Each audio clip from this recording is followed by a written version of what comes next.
Dubai, a name once associated with luxury, bustling activity, and some of the busiest airports in the world, now appears in a completely contrasting scene, astonishingly empty. A paradox is unfolding right in the heart of the world's aviation hub. Millions of passengers want to leave, but the airport is eerily quiet.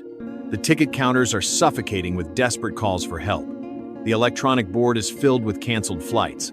But outside the runway, everything is almost at a standstill. What is happening to Dubai? Why has a city built to connect the world suddenly fallen into a state of paralysis?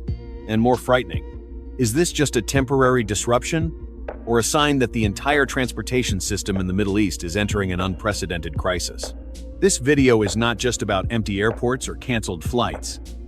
This is the story of how one of the hearts of global aviation can almost stop beating in just a few days, and what that silence is foretelling for Dubai, for the Middle East, and for the entire world. To understand the severity, we need to look at the telling numbers. What is happening is not just a few flight delays due to the weather. This is a widespread system meltdown. In less than a week, more than 21,000 to 23,000 flights have been wiped off the schedule.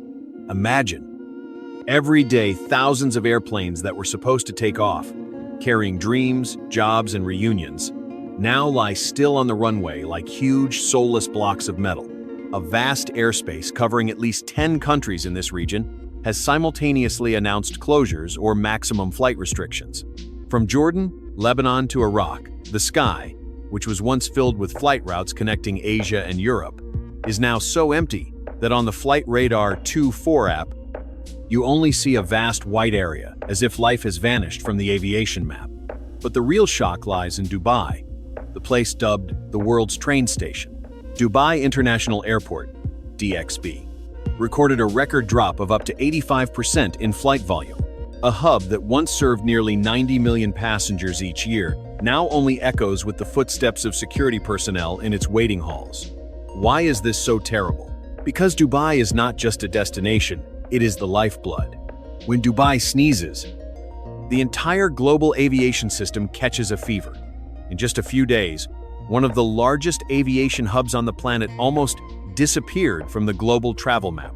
This 85% decrease is not just a number on paper.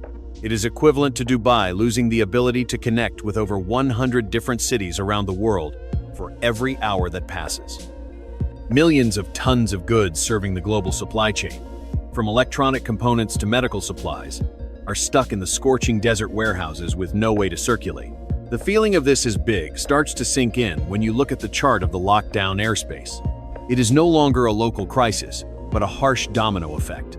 When major airlines like Emirates or Qatar Airways are forced to suspend flights, tens of thousands of passengers in London, New York, Tokyo, or Singapore suddenly find themselves homeless at transit airports. The most valuable detail here is, our global system is more fragile than we think. Just a few cards falling can cause the entire transportation network we have built over decades to shut down in an instant. A power center like Dubai, once seemingly invincible, now stands before an eerily empty garden. At this point, you are surely wondering, if the airport is empty, why are millions of people complaining that they are stuck? Why don't airlines simply start the engines and take off with the passengers? This is where we touch upon the greatest paradox of modern aviation. We often mistakenly believe that to fly, we only need a good airplane and an empty runway. But the reality in the Middle East right now is proving to be completely the opposite. The images of the empty waiting lounges in Dubai or Doha are actually just the tip of the iceberg. Currently, there are more than 1,200 wide-body aircraft, the giants of the sky, sitting idle on the tarmacs in the Middle East. They are not lacking fuel, not lacking pilots, and certainly not lacking passengers who are restless in the hotels around the airport. What they lack, which may sound absurd but is a harsh reality, is the sky to fly in.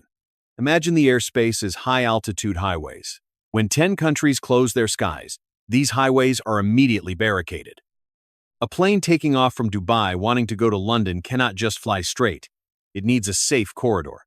When these corridors are blocked due to security risks, the planes simply have no way out. You don't lack planes. You lack the sky to fly. This saying encapsulates the tragedy of millions of people at this moment. The airport is empty because no flights can land, but the hotels and check-in areas are suffocating with people who cannot leave.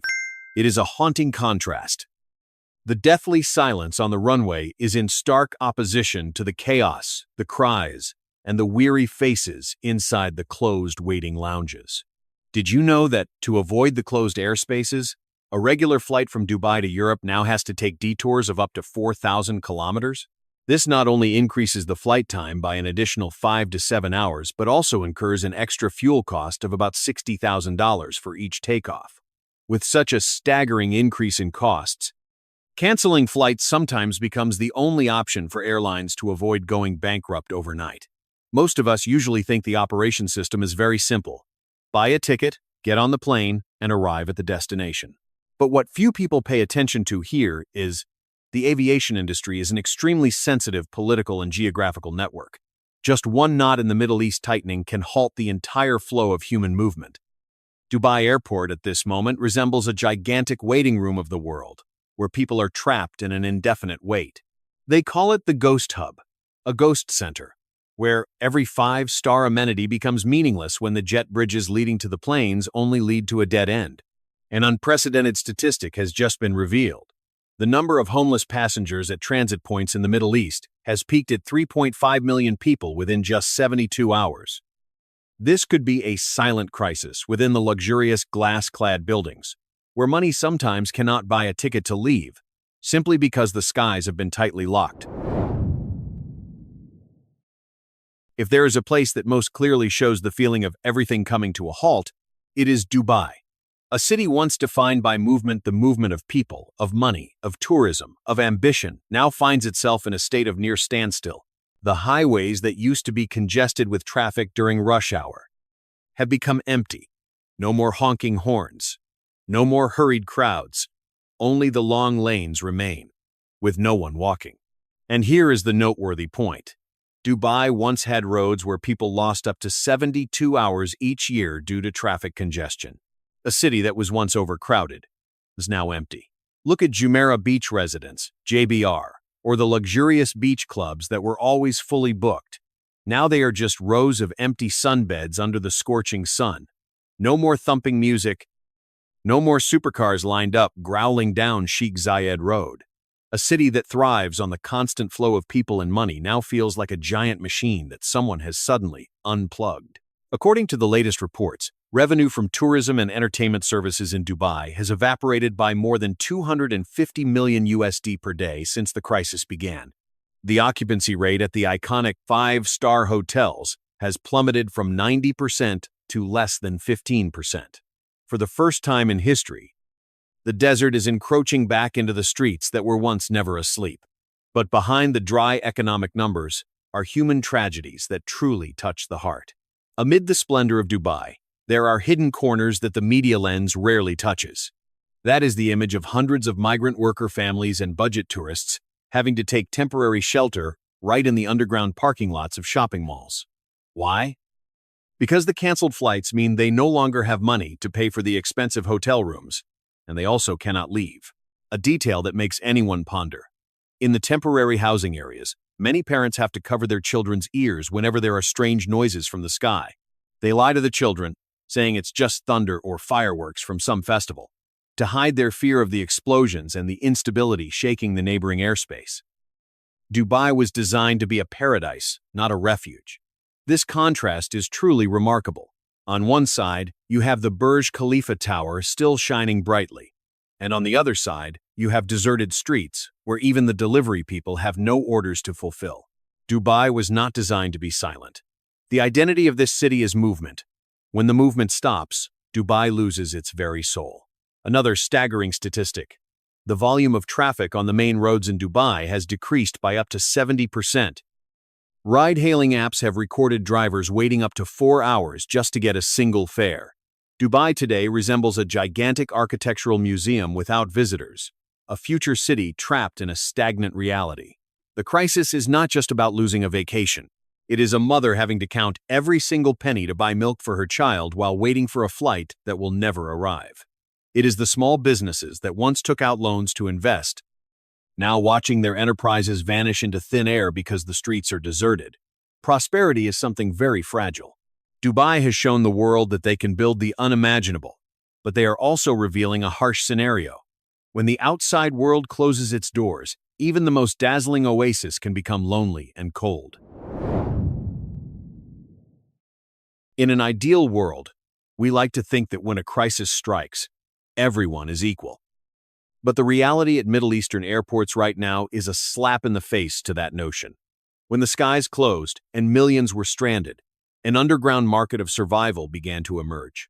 There, safety and speed come at a price that not everyone can afford. While thousands of people sleep on the airport floor, private jet rental companies in Dubai are recording record revenue growth. A ticket to leave the unstable region costs between $250,000 and $350,000 for a charter flight. That amount is equivalent to a fortune, but for the ultra-wealthy, it's just the price to pay for tranquility amidst the chaos. This stratification creates a bitter paradox. The skies are closed to commercial flights, but there always seems to be a narrow opening for those with sufficient balance in their accounts. If they can't fly, the wealthy will choose the road. But even the road is a game full of calculations. Transport apps are recording unprecedented crazy rides. A taxi ride from Dubai across the desert to the Saudi Arabian border is now being priced at up to $800 to $1,200 for a single journey. Luxury cars are lined up leaving the city, while millions of migrant workers can only watch from afar, as such a ride costs them half a year's salary. We need to be honest with each other. Crises do not create inequality. It simply exposes it in the most brutal way. Look at this contrast. On one side is the VIP lounge, where affluent guests sip champagne while waiting for their private jets to receive special flight clearance. On the other side are families sharing dry breadcrumbs, their eyes glued to the electronic board with a faint hope of a low-cost commercial flight being restored. One detail that will make you ponder. While low-cost airlines cancel up to 95% of their schedules, premium emergency immigration support services increase their prices fivefold but are still always sold out. This means that if you are rich enough, a locked sky is just a procedural obstacle. If you are an ordinary person, it is an impenetrable steel wall. I want to ask you, the viewers of this video, is this an inevitable operation of the market economy or a failure of ethics in the aviation industry? Please leave your comments below, as I know this topic will certainly spark a lot of controversy. The truth is, when the global transportation system shuts down, it doesn't shut down simultaneously for everyone. It turns off first for those at the bottom and keeps the last lights on for those at the top of the tower. Dubai is becoming a typical example showing, in the storm, we may all share the same sky, but we are certainly not in the same boat. If the economic numbers make you worried, and the wealth disparity makes you indignant, then the following story will truly leave you speechless. Amid the chaos of canceled flights and the exodus from Dubai, there is a silent group that cannot cry out for help. Those are the pets. In the panic to secure a spot on the rare charter flights or the expensive cross-border buses, many people have had to face a chilling choice: themselves or their four-legged friend. At animal shelters around Dubai, the number of abandoned pets has surged by 400% in just the past 2 weeks. Golden retrievers, luxurious Persian cats that once lived in luxury, are now left at airport gates or abandoned in empty apartments with a bowl of water and some dry food. The scene at DXB Airport not only included tired passengers, but also abandoned transport cages left next to the pillars. Many pet owners, after being denied transportation for their pets by the airline due to tightened security regulations or reduced cargo space, were forced to make the most heartbreaking decision of their lives. When people leave, the things they once loved are also left behind. This saying is not just a lament. It is the essence of a temporary life in ultramodern cities like Dubai. When everything goes smoothly, pets are the adornments of wealth. When the crisis hits, they suddenly become excess baggage. Volunteers in Dubai are working 20 hours a day to try to rescue abandoned animals in luxury apartment complexes. Some people have even agreed to stay, canceling their own flights just to take care of these poor creatures. A strange additional cost has emerged. The service of transporting refugee pets by road to neighboring countries is being priced at up to $500 per animal. An unbelievable price. making the survival chances of these pets entirely dependent on the thickness of their owners' wallets. The crisis not only took away people's freedom of movement, but it also stripped bare the fragility of the bonds we call love. Dubai at this moment is not only empty due to the lack of tourists, but it is also empty because of the disappearance of compassion in the midst of panic. At this point, the story is no longer just about canceled flights, but about how a city like Dubai was built from the ground up. Dubai does not operate like traditional cities. It is not a place where most residents are born and raised. The fact is that about 89% of Dubai's population are foreigners, one of the highest rates in the world. And native citizens make up only about 11%. And this figure becomes even clearer when looking at the workforce. About 90% of the people working in Dubai are not citizens. That is, almost the entire operational machinery of the city, from finance, tourism, services to construction, relies on people who do not have the legal right to stay long-term. That leads to a very different reality. Dubai was not built as a place for long-term residents. It was designed as a global transit hub, a place where you come to work, earn money, experience, and leave when the opportunity changes. And becoming a citizen here is almost not a common path. Typically, to obtain citizenship, one needs to have resided for 30 years, possess Arabic language skills, a clean record, and even be nominated rather than it being a natural right. This is not a random weakness. It is an intentional design. Dubai opens up to capital, talent, and tourism, but not completely in terms of belonging. A city of opportunity, but not always a city of attachment. And when everything runs smoothly, this model works very effectively. People come, they spend money, people leave. The continuous flow that is what creates the strength of Dubai. But when a crisis occurs, that model reveals another side. When people can leave, they will leave. And when the flow stops, the city begins to reveal a question that few have asked before. Dubai was not built for you to stay. It was built for you to pass through. And perhaps, this is the biggest difference between Dubai and many other cities around the world. Not in the level of wealth, not in the speed of development, but rather in the fact that the bond between people and the city is always temporary. And when a city is built on that temporality, in the most difficult times, what will hold it together?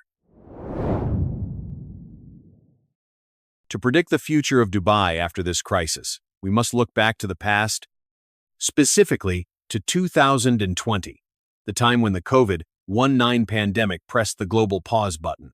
Dubai at that time was in a similar situation. The airport was silent, the streets were deserted. But there is a truth that few people mention about the cost of recovery. During the recent pandemic, Dubai's population decreased by 8.4% in just 1 year. That is a terrible number for any city. Hundreds of thousands of expatriates have had to pack their lives into a few suitcases and leave forever because they could not stay in a city that lacks a social safety net for temporary residents. History is showing a repeating pattern. Dubai is extremely skilled at rebuilding demand. That is, creating artificial demand and drawing people back with lavish events and enticing new visa policies. They always know how to make themselves the star on the travel map as soon as the skies reopen. However, the bigger question is, are they truly rebuilding resilience? Building sustainable resilience? Dubai always recovers, but not always stronger. After each crisis, the city loses a layer of loyal residents and replaces them with newcomers, who continue to see it as a short-term stopover. Did you know that although Dubai's tourism recovered very quickly after COVID, the number of small and medium-sized enterprises, SMEs, that went bankrupt during that period tripled compared to the average? This shows that Dubai's system is like an athlete, running extremely fast on a straight path, but extremely prone to breaking down when encountering an unexpected obstacle. Excessive dependence on the flow of movement keeps Dubai in a constant state of red alert. The audience needs to realize that the glamour we see on Instagram is just a thin veneer. Behind it lies an economic structure so sensitive that just a few empty weeks at the airport can push the entire service ecosystem from restaurants and taxis to real estate over the edge. Dubai may recover this time, but will the world's trust in it as an absolutely safe hub remain intact? Dubai will be crowded again. The planes will take off. Tourists will return as they always do after each shock. But the empty streets at this moment leave a bigger question. What will happen to a city that exists thanks to the flow when that flow stops? And if that could happen to Dubai, could it happen anywhere else? What do you think? If you were in that situation, would you find a way to leave or stay? Please leave your opinion in the comments. I would love to read your perspective. If you're interested in the stories behind cities, systems, and how the world really operates, don't forget to subscribe to the channel so you don't miss the next videos. Note: this video compiles and analyzes information from various public sources, aiming to provide a multifaceted perspective. Some details may change according to actual developments. Viewers should consult additional official sources for updated information. Thank you for watching until the end. See you in the next videos.